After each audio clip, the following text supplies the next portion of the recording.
Thomas Soto. Il y a un problème, il y a encore un problème avec l'EPR de Flamanville, le nouveau réacteur de 3e génération. Axel de Tarlé, cette fois, c'est la cuve du réacteur, un élément crucial qui est en cause.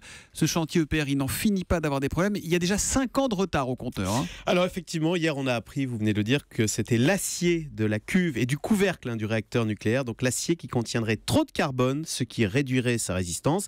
Et effectivement, c'est inquiétant parce que la cuve, c'est ce qui contient le combustible nucléaire. C'est là que se passe la fission. Et puis un autre point important, on ne peut pas changer la cuve. C'est une pièce qui doit fonctionner pendant toute la durée de vie d'un réacteur qui, dans le cadre de l'EPR, peut être de 100 ans. Donc vous voyez qu'il n'y ait pas de problème. Voilà, et Areva justement, Areva qui a forgé cette cuve dans son usine du Creusot en France, Areva a détecté une anomalie.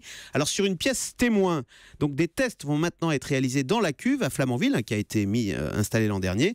On attend les résultats pour octobre, mais si effectivement il s'avère que l'acier est défectueux, il faudra changer cette cuve, ce qui pourrait prendre plusieurs années. Bon, ce qui est quand même rassurant, c'est qu'ils font des tests sur les pièces, quand ils se sont rendus compte qu'il y avait un problème. Ça dit, il est complètement maudit ce réacteur, cet EPR. Bah oui, alors parce qu'en Finlande aussi, il y a des années de retard sur le chantier. Alors effectivement, on en vient à se demander si ce réacteur n'est pas trop complexe, s'il n'est pas trop compliqué. D'ailleurs, la facture a explosé. On est quasiment 3 fois plus cher que ce qui était prévu au début. Donc on est maintenant à près de 9 milliards d'euros pour le réacteur.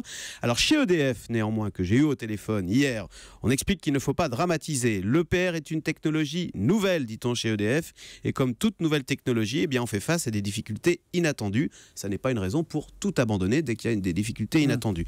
Deuxième point. Ça commence à faire beaucoup de difficultés inattendues. C'est vrai. Deuxième point. S'il y a des retards, c'est que les normes ont été considérablement renforcées après Fukushima, et donc on a ajouté une strate supplémentaire de protection qui n'était pas prévue au départ quand on a commencé le chantier. Et puis troisième point, en France, il faut bien voir, et ça c'est crédible, que ça faisait 25 ans qu'on n'avait pas construit de centrale. On a donc en France un peu perdu la main, on a perdu les compétences. D'ailleurs, si vous regardez, les Chinois construisent actuellement 2 centrales EPR, donc de la technologie française, et en Chine, où l'on construit des centrales à tour de bras, le chantier n'affiche aucun retard. Mais vous avez raison, ces retards à répétition en France, plus les énormes difficultés financières d'Areva dont on a beaucoup parlé, tout cela plombe lourdement la crédibilité de la filière nucléaire française qui jusque-là jouissait d'une excellente réputation. Il y a quelque temps, l'ancienne patronne emblématique d'Areva, Anne Lauvergeon, avait reconnu qu'elle avait une part de responsabilité. On l'appelait Atomic Anne à l'époque. Eh oui. Le Zoom Écho, Axel de Tarlé, tous les matins à 7h10 sur Europe 1. À demain, Axel. À demain.